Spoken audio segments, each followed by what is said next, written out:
Good morning, everyone. I had this file open and I was showing some of the Patreons a few things, and I thought maybe I would update the YouTube as well.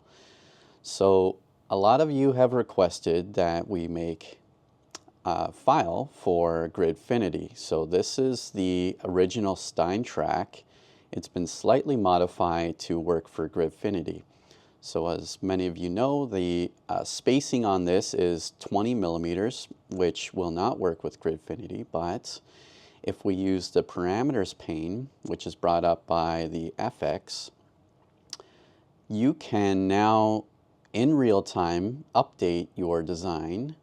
So right now it's 2 by 4, but let's say we wanted a 5 by 4. We can just modify that real time, it updates, and we can immediately use this file. So for GridFinity, let's just make this a little bit smaller. Let's just go 4 by 4. If I wanted to add a new sizing for the unit size, we can just say 42,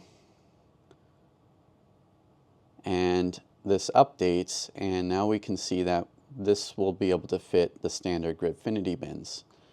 Now there's been a few errors I have to work out, which is why this file has not been released yet, but these are relatively minor things. I just need to find a few hours to finalize this stuff, but with the current projects that I have on the Patreon page, I just need to get through that stuff before I release this one and get it polished.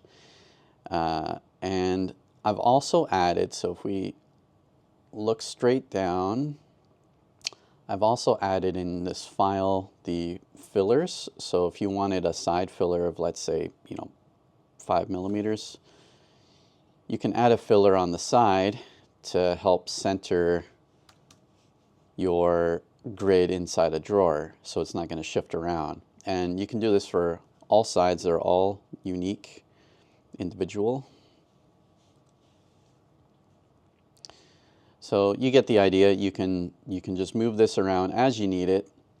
And then I also have a stacking option here. Now this will only work for SteinTrack size, which is 20 millimeters. And what this does, if we